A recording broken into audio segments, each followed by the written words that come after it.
इस कहानी की शुरुआत होती है मैक्सिको सिटी से और साल होता है 1985, जहां हमें इवान नाम के एक आदमी को दिखाया जाता है जो पेट्रस नाम के एक आदमी के एक को चुराकर भाग रहा होता है। उसके साथी भी उसके साथ होते हैं जो दूसरी गाड़ी में है। इनका नाम एविल और नोरा होता है। ये सब के सब पुलिस से और पेट्रस से भाग रहे हैं क्योंकि वो उनको पकड़कर किसी भी कीमत पर उस अंडे को हासिल करना चाहता है।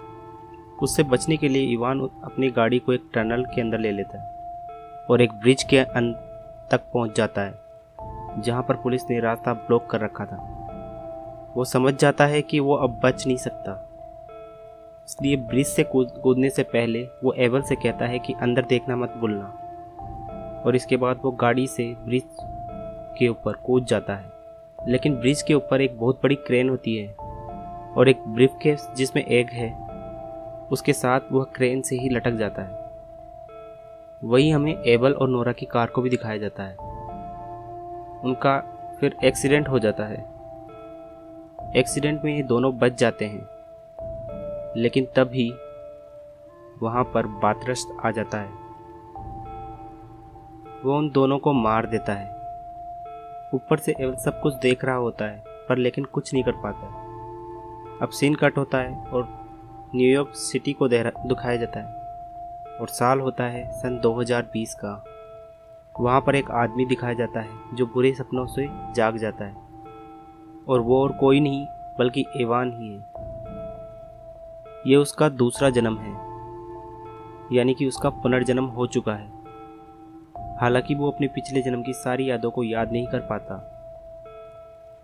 लेकिन फिर भी बार बार उसे विजन्स आते हैं। इस कहानी में हमें कई ऐसे आदमी दिखाए जाते हैं जो अपने पिछले जन्मों को याद रखते हैं, जिनमें इवान भी एक है।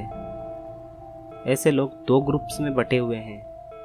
एक वो लोग हैं जो इसे वरदान समझते हैं और एक वो लोग हैं जो इसे श्राप समझते हैं। वो बार बार जी कर मर कर बार बार मर कर परेशान हो चुके हैं, इसीलिए वो इस पूरी दुनिया को ख़त्म करना चाहते हैं ताकि वो बार बार जन्म नहीं ले पाए।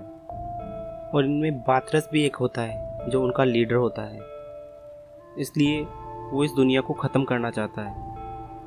इस एक को लेकर इवान पिछले जन्म में भाग रहा होता है और वो इस जन्म में बहुत परेशान होता है क्योंकि उसे पिछले जन्म के जो विजन्स आते हैं उस कारण वो बहुत ज़्यादा परेशान होता है। लेकिन उसे अभी भी नहीं पता है कि ये सब उसके पिछले जन्म की यादें हैं। वो एक इंटरव्यू के लिए जाता है जहाँ उसे रिजेक्ट कर दिया जाता है क्योंकि उसे मेंटल इलनेस की बीमारी रह चुकी है। इवान को पैसों की बहुत ज़रूरत होती है, इसलिए वो शानदार तलवार बनाता है। ऐसी नायाब तलवार हर कोई नहीं बना सकता।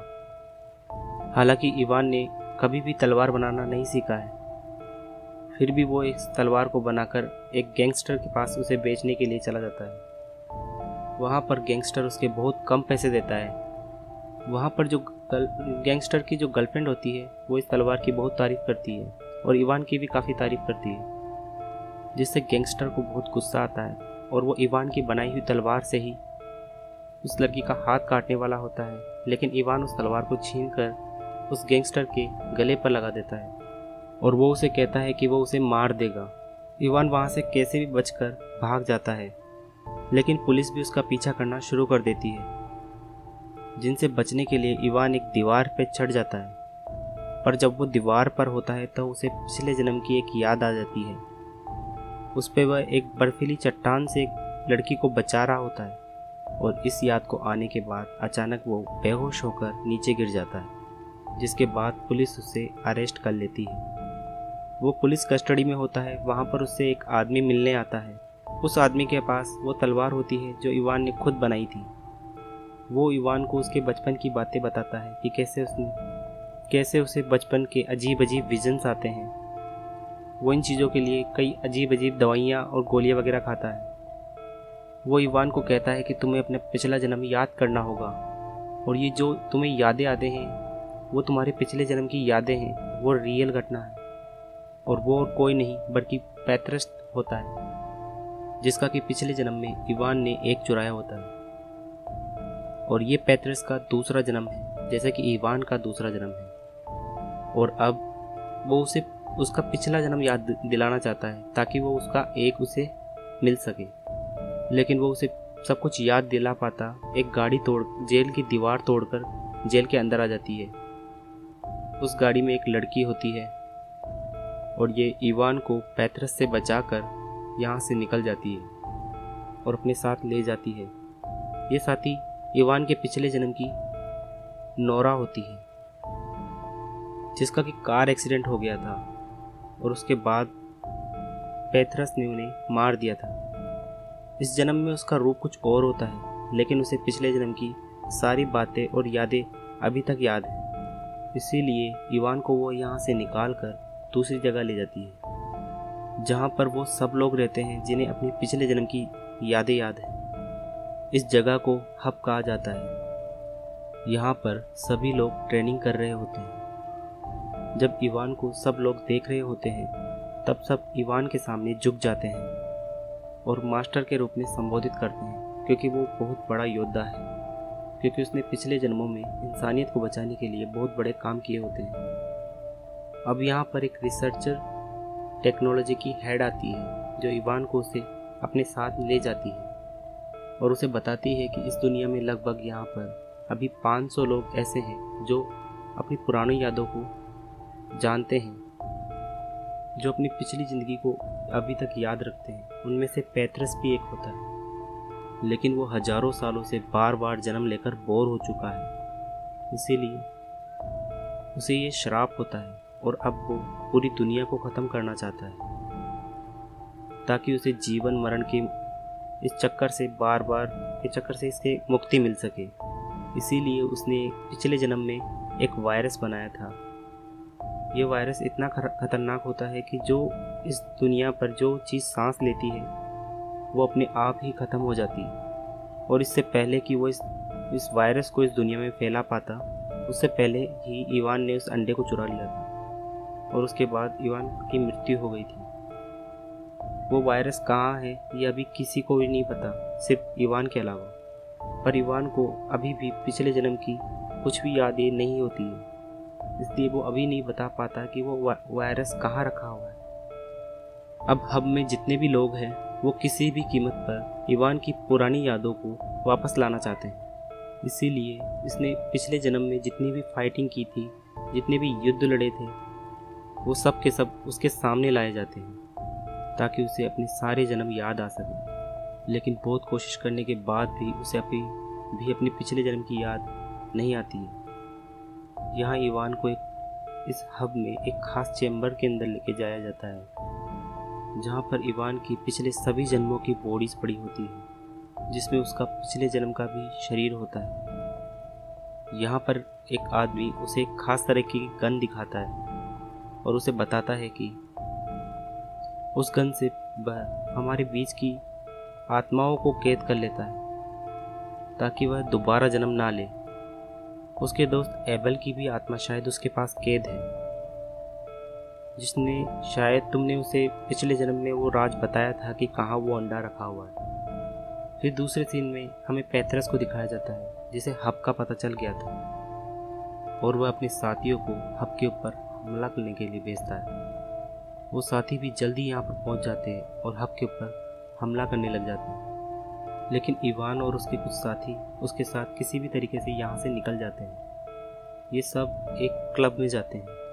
ये क्लब इन्फिनिट्स का क्लब है, एक ऐसा क्लब जो अपने पिछले जन्म के सभी यादों को याद रखते हैं। यहाँ पर उसकी मुलाकात होती है आर्टिसन से, जो इवान को उसके पिछले जन्मों को याद कराने में मदद करेगा।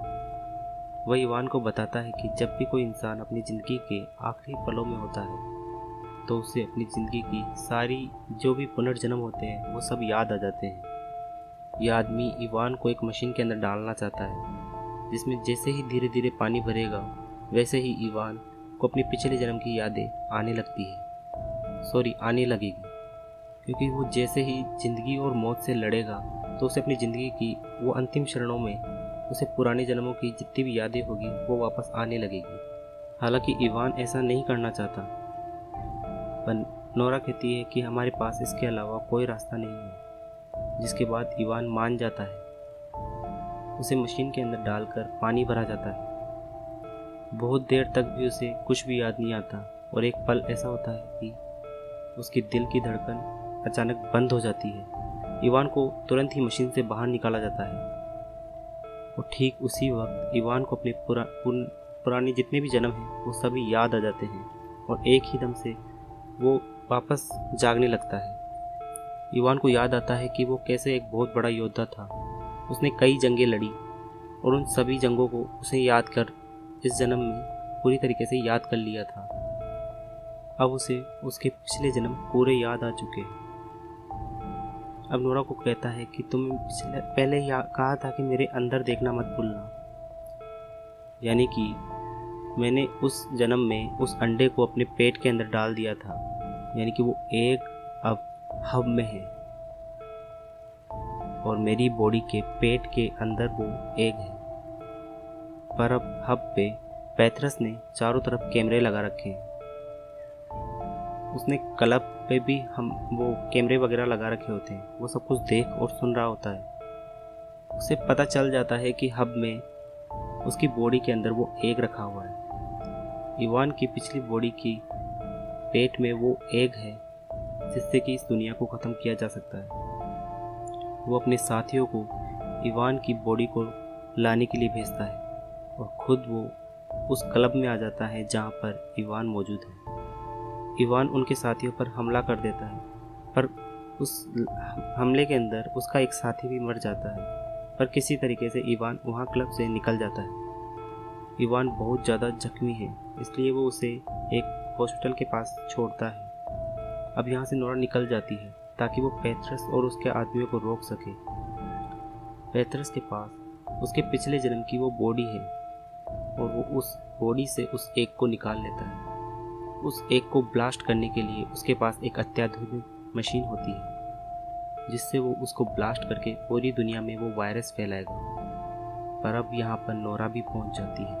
वो उसके लैब पर हमला कर देती है।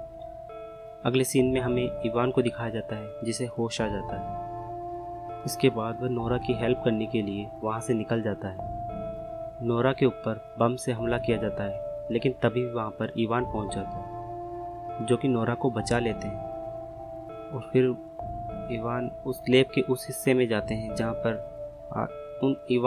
पैथरस ने सभी लोगों की आत्माओं को रख रखा था और वो इन सभी आत्माओं को आज़ाद करवा देते हैं। फिर इवान को दिखाया जाता है जिसे पता चल जाता है कि पैथरस यहाँ से प्लेन से उड़ चुका है,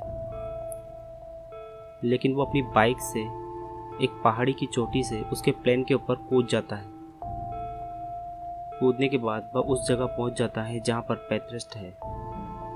इवान और पैथरस के बीच में एक भयानक फाइट होती है और इसी फाइट के बीच वो बम जिसमें वो वायरस है वो प्लेन से नीचे गिर जाता है, लेकिन अब तक वो बम एक्टिवेट हो चुका होता है। इवान उसे रोकने के लिए उस बम के साथ उसके ऊपर गिर जाता है, लेकिन अब पैथरस भी वहाँ पहुँच चुका होता है। पैथरस के पास एक खास गन होती है जिससे वो किसी की भी आत्माओं को कैद कर सकता है। वो उसे इवान के ऊपर चलाने की कोशिश करता है, पर इवान किसी भी तरीके से अपनी तलवार से बम को डीएक्टिवेट कर देता है और पैथरस की गन से उसी को ही मार देता है, जिससे कि उसकी आत्मा हमेशा के लिए कैद हो जाती है। और इवान ऊंचाई से गिरने से समुद्र के अंदर गिर जाता है, जिससे उसकी मौत हो जाती है। वहीं नोरा को दिखाया जाता है जो बम ब्लास्ट करके उन सभी आत्माओं को आज़ाद करवा देती है। फिर उसकी भी मृत्यु हो जाती है। अब कई साल बीत जाते हैं जहाँ पर हमें एक लड़के और एक लड़की को दिखाया जाता है। ये लड़की और कोई नहीं बल्कि नोरा है और इसके साथ जो लड़का है ये एबिल है जिससे वह प्यार करती है, जिसकी आत्मा को पिछले जन्म में उसने मुक्त करवाया था। साथ ही हमें इंडोनेशिया में एक और लड़के को दिखाया जाता है जो बहुत ही अच्छी तलवारबाजी करता है। ये और कोई नहीं बल्कि इवान होता है। वहाँ पर एक बूढ़ा आदमी आता है। वो इवान को एक तलवार गिफ्ट देता है जो कि और कोई नहीं, वो उसके ही पुराने जन्म की एक तलवार थी जो कि इवान ने खुद बनाई थी। ये बूढ़ा आदमी और कोई नहीं आर्टिसन है और वो आदमियों को कहता है कि जब भी अपने पिछले जन्म के बारे में पूछे तब उसे मेरा कार्ड दे देना। और वो इवान की तरफ एक एप्पल फेंकता है जिसे कि इवान पकड़ लेता है। इवान उसके जाने से पहले उसे कहता है कि हम फिर मिलेंगे। इवान में उसके कुछ पिछले जन्म की यादें अभी भी बाकी है, इसलिए उसने आर्टिसन को पहचान लिया होता है। और इसी के साथ ही फिल्म की कहानी यही खत्म होती है। Thank you. प्लीज़ चैनल को सब्सक्राइब कर लीजिए।